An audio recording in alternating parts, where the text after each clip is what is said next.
ፀጉርክን ንዝደርቅ ንዝረግፍ ጫፍ ጫፍ ማንታ ኮይኑ ምንዋሕ ዝኣበየክን እንደገና ደሞ ቀለም ክትገብራ ደሊኽንሲ ኬሚካል ስለ ዘለዎ ንፀጉርክን ስለ ዝበጣጥሰልኽን ቀለም ከመገረ እየ ናይ ፀጉረይ ከለር ቀይሮ ዝኽእል ኢልኽን እንትሓስባ ኣሕዋተይ ኣብ ገዛኽን ከመገረኽን ከም ተዘጋጅዋ ከርእየክን እየ። ሰላም ሰላምታ ያረሳዕኹይ ናይ ዓለም ቻናል ቤተሰብ ከመይ ዓኒኹም ሰላም ዲኹም? ሰላም እያ እግዚአብሔር ይመስገን። ሓድሽቲ ዝኾንኩም ሰብስክራይብ እናገበርኩም ነበራት ደሞ ላይክ ሸር እንዳገበርኩም ተው እና ኣብዚ ዝተጠቀምክዎ ክልተ ማንኪያ ከርከዴ ቀረፋ ቁርንፉድ ሓብሽ ወይ ደሞ ኣባዕኸ እንጣጥዕ እየተጠቂመ ዘለኹ ማለት እዩ። ስለዚ ከምዚ ገይር ክነዘጋጅኸን እንደገና ኣብዚ ደሞ ሓንቲ ቀይሕ ሽጉርትና 4 ፍረ ዝኾና ጻዕዳ ሽጉርት ገይረኒኹ ኩሉ ንናይ ባዕሉ ጥቅሚ ኣለዎ። ርዝወርም ንፀጉርና ጽቡቅ እዩ። ቁርንፉድም ከምኡ ቀረፋም ካፍቲ ጻዕዳ ሽጉርትና ቀይሕ ሽጉርት ስለንገብረሉ ንጨና ጽቡቅ እዩ። ኣባዕኸም ንፀጉርና ብጣዕሚ ጽቡቅ እዩ። ቅብኣት እንደም ሰሪሐኒኹ ኣቆጻሊ ክለቀልኽን እየ ማለት እዩ። ጻዕዳ ሽጉርትም ከምኡ ንፀጉርና ብጣዕሚ ጥቅሚ ኣለዎ። ካብ ዝረግፍ ፎረፎር ንዘለና ዝሕከና ብጣዕሚ እዩ ዝጠቅመና። ካብኡ ኩሉ ብሓደ ገይረ ሕውስ ኣቢለ 2 ብርጭቆ ማይ ክጥቀም እየ ማለት እዩ። ከም ፀጉርክን ብዙሕ ተኮይኑ 3 ብርጭቆ ትጥቀማ ትኽእላ ኢኽን። ፀጉርክን ውሕድ ተኮይኑ ደሞ 1 ብርጭቆ ገይርክን 2 ማንኪያ ዝገበርክዎ ኣነ ሓንቲ ማንኪያ ገይርክን ትጥቀማ ትኽእላ ኢኽን ማለት እዩ። ኣነ ግን 2 ማንኪያ እየ ገይረ ጥራሕ ቁርንፉድ ሓንቲ ማንኪያ ገይረ እምበር ካብ ኩሉ 2 ማንኪያ ገይረ ማለት እዩ። ስለዚ ከምዚ ገይርክን 15 ደቂቃ ወይ 20 ደቂቃ ዝኸውን ተውስልኦ። እንታይ እየ ተጠቂመ ዘለኹ ቀረፋ ቁርንፉድ ሮዝመሪ ከርከዴ ጻዕዳ ሽጉርቲ ቀይሕ ሽጉርቲ ኣባዕኸ እንጣጥዕ እየ ተጠቂመ ዘለኹ ማለት እዩ። ግዴታ ኩሉ ተጠቀማ ይኾነን እንታ ዘላትክን ኣብ ገዛኽን ቁርንፉድ ታሊክን እንጣጥዕ ታሊክን ካብ ኩሉ ዘይብልክን ተኮይንክን እትዘለክን ገይርክን ብጻዕዳ ሽጉርትና ቀይሕ ሽጉርቲ ገይርክን ትከርከደ ዋና ኣብዚ ንፀጉርና ቀለም እውን ቀይረና ዝኽእል እንታይ እዩ ከርከደ እዩ። ከምዚ ገይሩ ቀይሕ ኮይኑ ኣብ ፀጉርና ደሞ ቀለም ዘይተቀባእ ክሰይትብላን ወይ ደሞ ሕና ዘይገበሩ ክሰይትብላን ብጣዕሚ እዩ ጽቡቕ ንፀጉርና ንባዕሉ ከለር እውን ይቀይሮ እዩ ማለት እዩ። ከም ሕና ይኾነን ብቻ ግን ብመጠኑ ብጣዕሚ እዩ ከለር ዝቀይረና ካብ ኬሚካል ነፃ ዝኾነ ከምዚ ገይርክን ንፀጉርክን ከለር ጥቀማ ተደሊኽን እንደገና ደሞ ንልስላሴኡ ብጣዕሚ እዩ ልስልስ ዝገብሮ ከርከዴ ወይ ደሞ ናይ ዕምባባ ናይ ፍላወር ቅጠል ዝባሃል የአበባ ቅጠል ኣዎ ከምኡ እዩ ከርከዴ እዩ ዝባሃል ብዓረብኛ ብቻ ከርከዴ ኢልኽን ገዛእት ትኽእላ ኢኽን ማለት እዩ። ናይ 10 ቀሽት ብጣዕሚ ብዙሕ እዩ። ካብኡ ኣብዚ ነሻ ተጠቂመኒኹ ነሻ ንፀጉርክን ብቀንደማይ ዝሰራሕክዎ ማስክሲ ብዙሓት ኣሕዋተይ መስግንኽና ኢኽን። ብጣዕሚ ዘስሕቀኒ ቪድዮ ኮመንት ደሞ እንታይ እዩ ኣልሚ ኣንሲ ኩሉ ይገብርለኹ እየ ይጥቀመለኹ እየ ክነውሐለይ ኣይከኣለይ ስለዚ ክሰትዮ ደ ኢላትኒ ሓንቲ ሓፍተይ ብጣዕሚ እየ ስሒቐ። ብሓደ ግዜ ለውጢ ክመጽእ እዩ ማለት ኣይኮነን። ብሓደ ግዜ ለውጢ ኣይመጽእን ብቻ ግን ኩሉ ግዜ ትሕፀባ ተለኽን ዝኾነ ነገር ተገይርክና ንፀጉርክን ካብኡ እናተለወጠ እዩ ዝኸይድ። ብሓደ ግዜ ኣይልወጥን ብሓደ ግዜ ኣይነውሕን። ግዴታ ሎማዓንቲ ተጠቂሞሙ ሎማዓንቲ ክነውሕ ኣለዎ ኢልካ ዝኸውን ነገር የለን ማለት እዩ።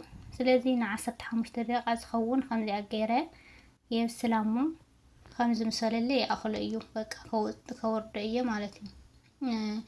እንትን ክብል ከሎ ክዝሕል ከሎ ደሞ ይሓፍስ እዩ እቲ ነሻ ወይ ደሞ ናይ በቆሎ ዱቄት ማለት እዩ። በአማርኛ የበቆሎ ዱቄት ብዓረብኛ ነሻ እዩ። ነሻ ኢልኽን ትገዛእ ትኽእላ ኢኽን ነሻ ተይልኽን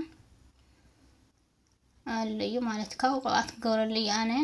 ኣነ ኣምላ ቅብኣት ብጣዕሚ እዩ ዝስማዕምዐኒ ንፀጉረይ ጨና ኣለዎ እዩ ብቻ ግን ትሕፀብ ተለኹ እየ ዝጥቀሞ እምበር ከምዚ ሶኢለ ኣይጥቀሞን ስለዚ ጨን ማለት እዩ። ንፀጉርካ ግን ብጣዕሚ እዩ ዘልስልሶ ተጠቀማና ትርእዮ ኢኽን ውፅኢቱ ትርእዮ ኢኽን።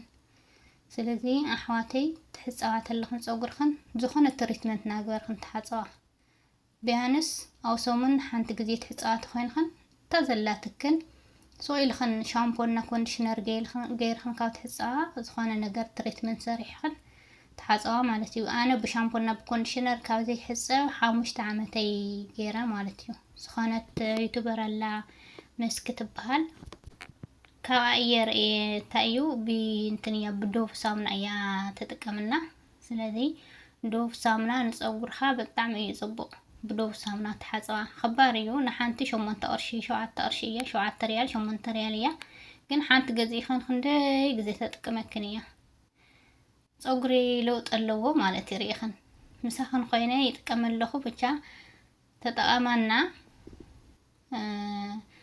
ገና ታሕት ክወፅሕ ይትርያኒ ይኸን እና ሓዝ ምስ ሓለት ግን ብደንብ ይዝሓለን በተኩስ ይጥቀመለ ይገብረለኹ ኣብዚ ቃጢልኒ ማለት እዩ በተኩስ ትጥቀመተለኸን ሓደ ንቆዳኸን ናብ ውሽጢ ያት እዩ كيزحله إن حواتي معاري بيانس أو خلت صومن حد جزي أو صومن حد جزي أنا برجز أو خلت صومن حد جزي يصور يحسب أو صومن حد جزي يحسب إن تزلات كنت طعمة قرنفل تاليات كن قرنفل الناس عدا شكر صايح شكر تغير خنشا وانا لو معنتي تا وانا كومنتي تايا ቀለም ክገብር ኢለን የረሲ ቀለም ደሞ ፀጉረይ እና በጣጣሰ እዩ ስለዚ ታይገብረለኒ ሕና ምግባር ደሞ አይስማዕምዕኒ ኢላትን ሓንቲ ሓፍቴ ማለት እዩ ስለዚ ቀለም ካብ ትገብሪ ቀለም ኬሚካል ስለ ዘለዎ ቀለም ካብ ትገብሪ ሕናም ዘይስማዕምዕ ክትኾን ሕና ሕዚ ምስ አቮካዶና ምስ ሙዝ ገይርኺ እንቋቁሖ ገይርኺ ዘይት ዘይቱን ገይርኺ ትጥቀሙ ትኽእልኢኺ ማለት እዩ ብውሽጢ መፂኻ ዝጠይቕን ሓፍቴ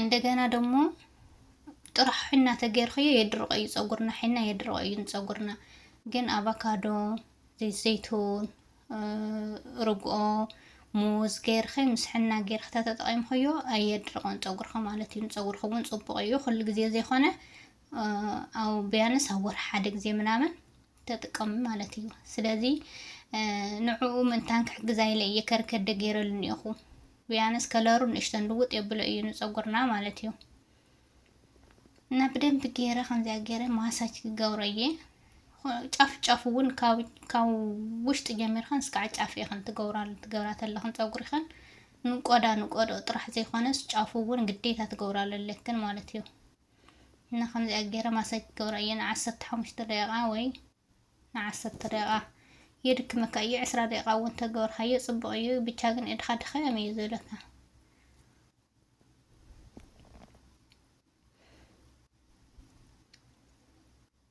سلازي لايك شير دمو أي ترسعوكم حواتي لايك كورو ناتهم لايك نعي يطغمنيو يبرتات عنيو لايك شير مقواركم أي ترسعو حدش تسخون خنوكم سبسكرايب ناقوركم إنا خمزنا ناقورنا خافولخو يزقورو وشت كل من تانك باصح نخفلخو دم غيره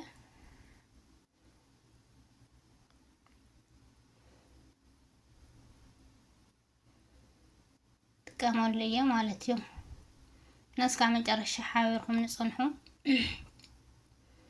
نصغرنا بطعم يزتقمو مساج منقار كيترسعه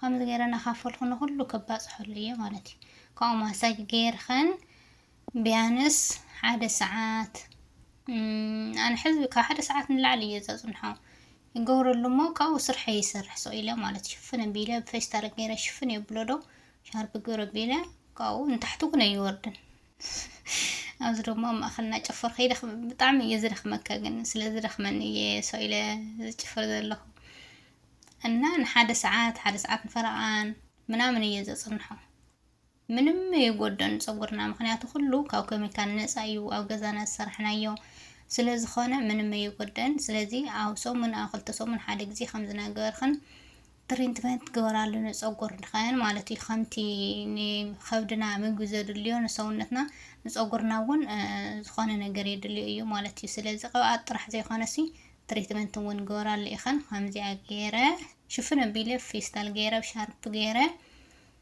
ዳይ ናብ ስርሐይ ማለት እዩ። ስለዚ ሓደሽቲ ዝኾንኩም ሰብስክራይብ ምግባር ነበራት ዝኾንኩም ደሞ ላይክ ሸር እንዳገበርኩም ኣበረታትዑን ኣሕዋተይ ማዓሪ። ብቀፃሊ ቪድዮ ክሳዕ ንራኸብ ሰሰናይ ንዓኹም ባይ